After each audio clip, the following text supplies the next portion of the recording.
Good morning, friends.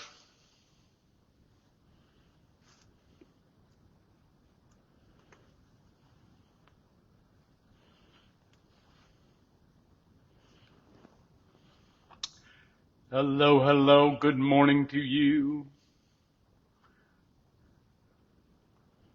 How are you this morning?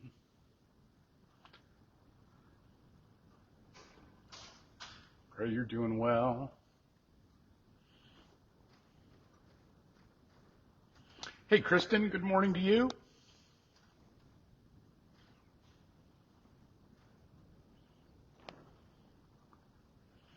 How are you, friends?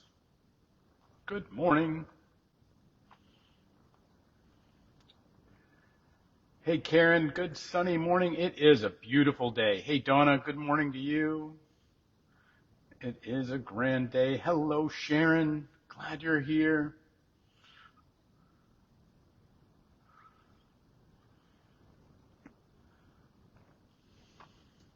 Good morning, everyone.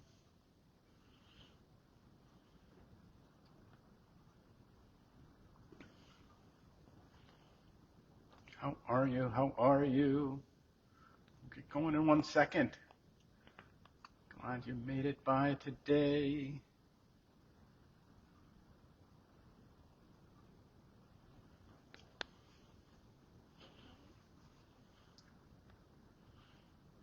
Good morning.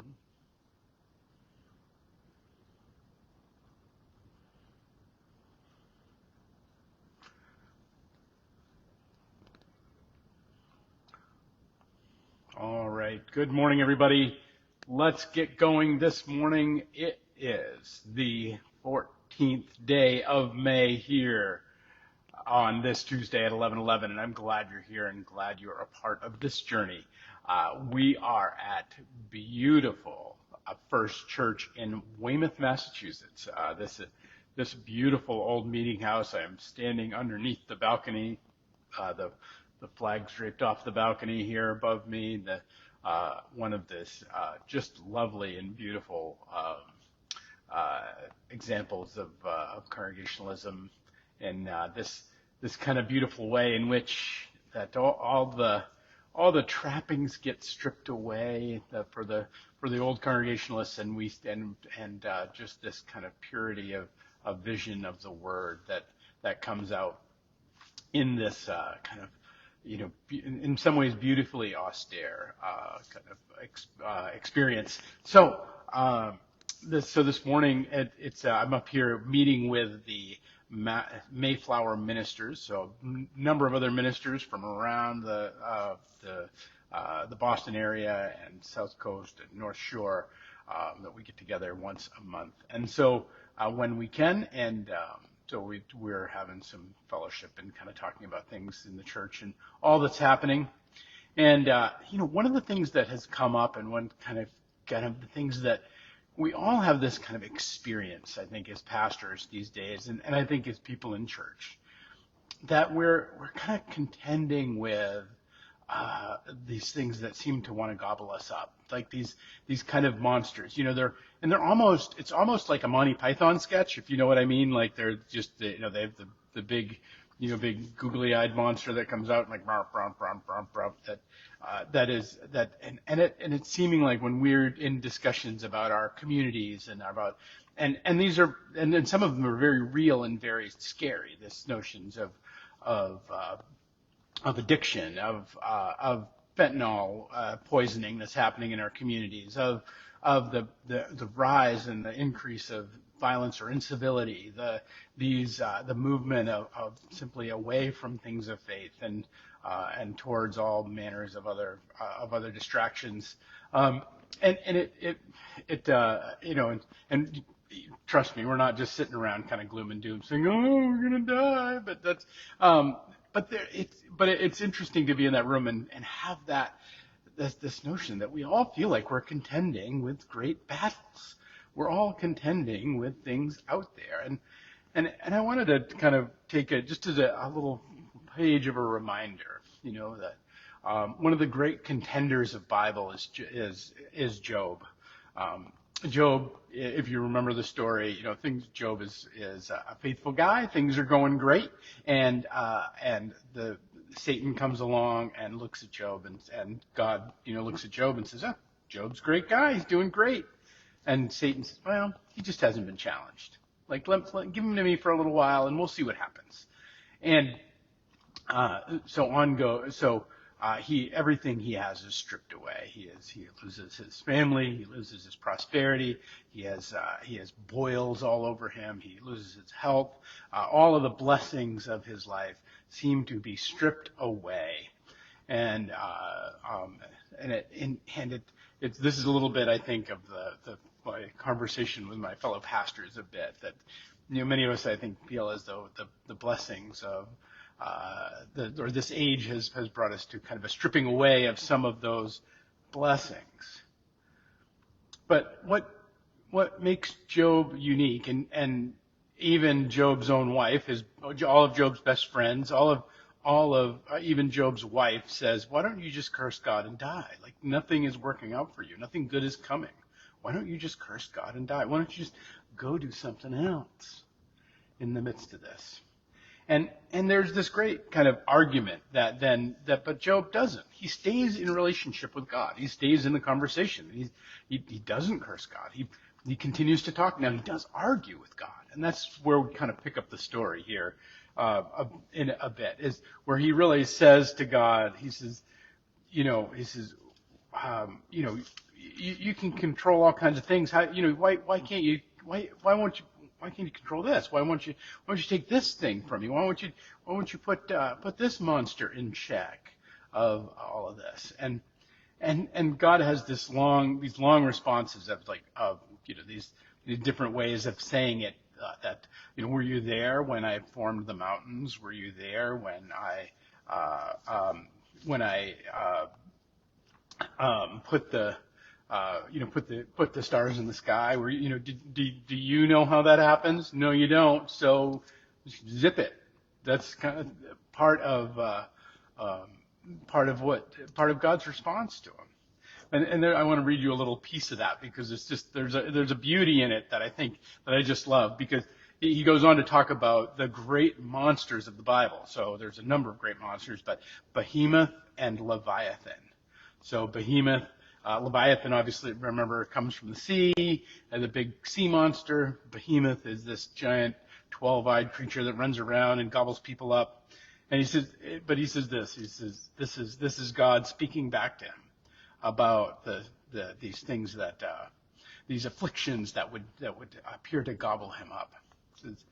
God says this. He says, Can you pull in Leviathan with a fish hook, or tie down its tongue with a rope? Can you put a cord through its nose, or pierce its jaw with a hook? Will it keep begging you for mercy? Will it speak to you with gentle words? Will it make an agreement with you to take it as your slave for life? Can you make a pet of it like a bird, or put it on a leash for the young women in your house? I love this image, and I wanted, it's part of what I'm hoping to offer in our conversation today, and a bit maybe in our conversation with my fellow pastors, is this reminder that these great monsters, these great things that we think are out there that are going to gobble us up, the great problems, the afflictions of our life, and I'm not saying they're not real, and I'm not saying we should not worry about them. And I'm not saying we shouldn't contend with them. Job has to contend with his. We always have to contend with the struggles of our days. But what God points out to Job in Job's kind of, whining, but sometimes it's not so bad to whine at God. It keeps the conversation going. But in Job's kind of bringing his troubles to God, God's response is, can you take the greatest, most worst thing that you can imagine, in the depths of your subconscious, the greatest fear that you would have that would rise up like jaws and just snap you up and eat you whole? Can you take that worry and that fear? Can you put it on a leash, and can you walk it around? Can you make a pet out of that? No, you can't. But I can, says God. And this is this, and so we think this is actually God having some snark with Job, but in reality it is God in reminding Job that the things that we think are in the business of consuming us, the things that we think are in the business of breaking our lives, the things that we think are in the business of destroying our being, are the things that God already has them tamed. And that those fears, though they may reside in us, the fears of them that may reside in, and our experience of those fears that may reside in us, or the worries or concerns, those exist outside of the realm of God. Because God puts a fish hook through Leviathan's lip. God puts a little monster on a leash. I love this image because I think it's so helpful to me, because to think about here is this giant monster, this giant worry, this giant affliction. Maybe we've lost a relationship, maybe we've lost our job, maybe we've lost our health, maybe we've lost our family, maybe we're estranged, maybe we're worried, maybe we're our mind isn't right. Whatever we find ourselves in, that this thing that seems so huge and so large, and God takes his little leash and goes clip, puts it on a collar and parades it around for the ladies of his household. For the most that even the most gentle in that he will not permit it to harm even the most gentle in God's household, that it becomes a pet or a toy.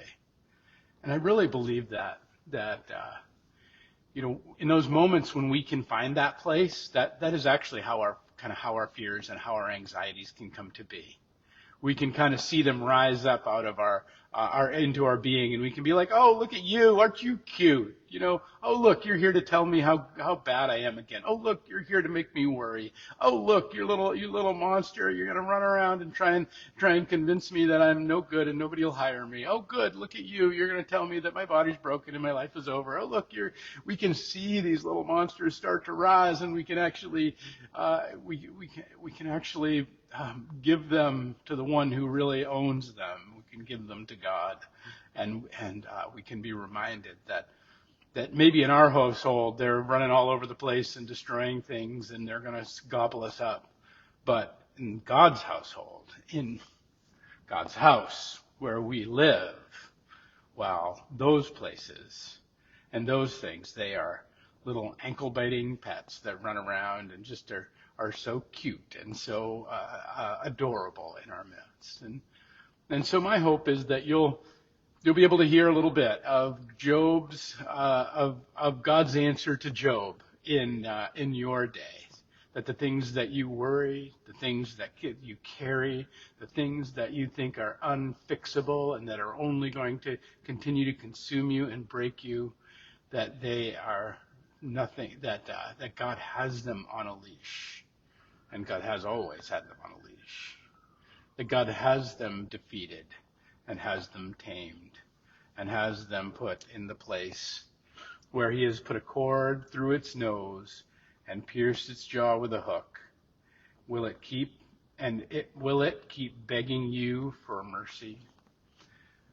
There's that great image. I think it's Martin Luther who wakes one night and in his bedroom there stands Satan himself with all of the fires of hell behind him, with the great horns and great tail, with the red and all of the great medieval imagery that we can imagine, fiery and coming to snatch up Luther and drag him into hell. And he stands there at the foot of Luther's bed with all of the fires of the demons burning around him, and Luther looks up and looks at him and says, "Oh, it's only you," and goes back to bed. Friends, I hope that the devils that pursue you these days, you can look at and say, "Oh, it's only you," knowing that God has put a leash around their neck. All right, peace and grace to you, my friends, and thanks so much for this day, and I hope you can enjoy some of the beauty of it. Peace and grace to you, and we'll pick it up tomorrow with another 11:11.